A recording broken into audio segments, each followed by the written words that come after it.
Jamaah, oh jamaah. Alhamdulillah. Alhamdulillah Rabbil Alamin. Kita masih di Islam itu Indah. Dan Alhamdulillah banyak jamaah juga yang bertanya di Islam itu Pasti Indah. banyak yang bertanya. Karena ini berkaitan tentang rumah tangga. Bagaimana bisa rumah tangganya langgeng. Dan ingat, tidak ada orang yang berpengalaman dalam berumah tangga. Pasti semua masih belajar. Nah, kalau gitu mau kita bacain apa enggak nih? Bacain dong. Bacain ya. Kalau gitu kita masuk yuk ke segmen Tanya Dong Ustaz. Kami semua tanya dong Ustaz. Masya Allah, tabarakallah. Ada pertanyaan dari Instagram hamba Allah. Assalamualaikum warahmatullahi wabarakatuh. Apakah kalau saya berinfak menggunakan uang suami tanpa sepengetahuan suami itu termasuk dosa? Dosa nggak nih Habib Muhammad? Baik, bismillahirrahmanirrahim. Ada yang namanya harta istri, ada yang namanya harta suami. Dari mana harta istri ini? Maka suami sudah ngasih memang buat istri, terserah buat apa saja. Ada yang memang istrinya memang bekerja. Jadi apabila ini harta istri, tidak ada perbedaan ketika dia mau sedekah, mau kasih siapa saja tanpa izin suami diperbolehkan. Nah, masalahnya harta suami.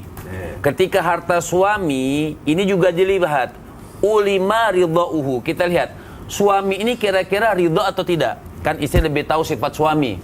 Apabila kita ngasih ini atau misal ada makanan kemudian kita kasih ke keluar, kita infakkan atau kita sedekahkan, kita lihat ulima ridhohu. Suami ini kira-kira ridho atau tidak. Oh, saya tahu suami saya pasti ridho. Tidak masalah, berikan seperti yang memang standar bisa kita kasihkan ke siapa saja kan, kepada orang yang di jalanan. Nah, itu boleh saja walaupun itu harta daripada harta suami. Apabila sekiranya besar yang ingin kita kasihkan, kemudian kita mengambil harta suami kita tanpa izin daripada suami kita, maka hukumnya haram, tidak boleh. Subhanallah. Semoga terjawab ya. Dan terima kasih Habib Muhammad.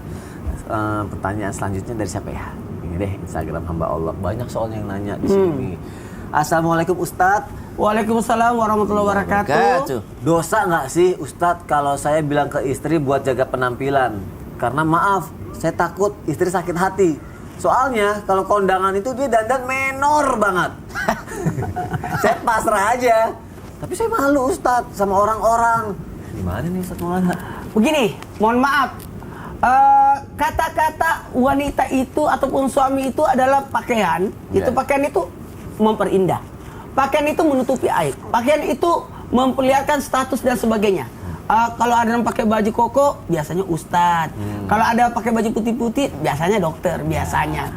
Ternyata begitulah pasangan hidup kita.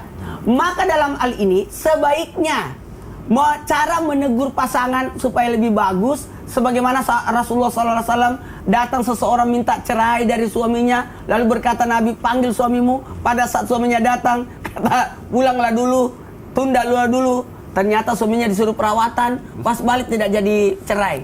Artinya kalau mau istrinya bagus, siapkan biaya perawatan. Bawa ke salon. Kalau dia enggak, kalau make up jelek cara make upnya, bawa ke salon. Atau cariin temenin pergi ke salon, kasih biaya. Kalau memang tidak dibahas, dia kan menggunakan bedak yang tidak sesuai. Panggil makeup artis ya bisa ya. Panggil makeup artis. Aduh, mantap itu. Penting buat istri ya disenengin. Iya, dan kasih motivasi istri untuk merawat diri, medikur, pedikur, cukur. Terima kasih Ustaz Maulana untuk penjelasannya. Semoga terjawab ya jamaah semuanya, dan terima kasih sudah bertanya di Islam itu Indah. Sekarang jamaah kita akan mendengarkan muhasabah, dilanjutkan doa yang akan dibawakan oleh Ustaz Syam. Silakan Ustaz. Bismillahirrahmanirrahim. Tabi guruku. Jamaah Islam itu Indah yang dimuliakan Allah Subhanahu wa taala, dalam riwayat disebutkan ada seorang wanita dalam perjalanan taubatnya ia memberikan minum seekor anjing lalu dia masuk surganya Allah Subhanahu wa taala disebabkan karena ridhonya Allah. Di sisi lain ada seorang wanita ahli ibadah disebabkan karena dia mengurung seekor kucing tidak memberi makan lalu dia dianggap tidak diridhoi oleh Allah Subhanahu wa taala sehingga dia masuk neraka. Dari dua kisah yang sangat berbeda ini ternyata memberikan pelajaran yang sangat penting bagi kita. Seorang memberi makan seekor anjing, memberi minum seekor anjing masuk surga, apalagi memberikan haknya istri. apalagi memberikan haknya suami. Tentu saja Allah ridho akan kepadanya.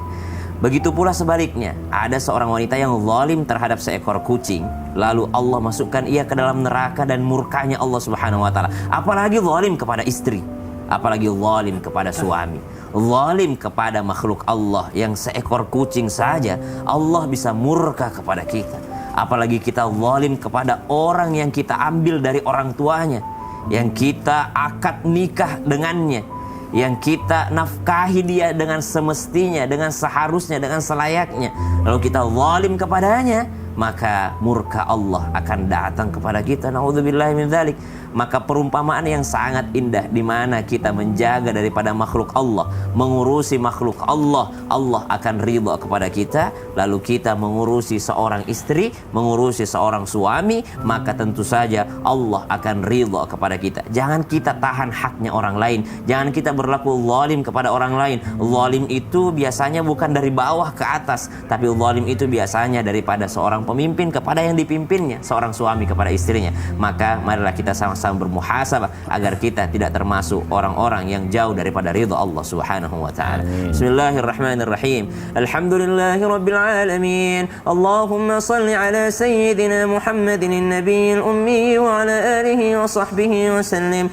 Rabbana hab lana min azwajina, ya Allah anugerahkanlah kepada kami pasangan kami, wa dzurriyyatina dan anak cucu keturunan kami, ya Allah qurrata a'yun, yang menjadi penyejuk mata kami, yang jadi penenang hati kami, ya Allah. Waj'alna lil muttaqina imama, dan bantu kami menjadi imam bagi orang-orang yang bertakwa. Allahumma barik lana fi azwajina wa auladina wa dhurriyyatina wa la tadurrahum wahfazhum, ya Allah berkahi kami dengan pasangan kami, anak kami dan keturunan kami, ya Allah. Wahfazhum, ya Allah, jagalah mereka, ya Allah. Wa waffiqhum li ta'atika warzuqna birrahum, dan berikan senantiasa petunjuk kepada mereka dan berikan kami rezeki dari berbaktinya mereka, ya Allah. Wa sallallahu ala sayyidina Muhammad walhamdulillahi rabbil alamin.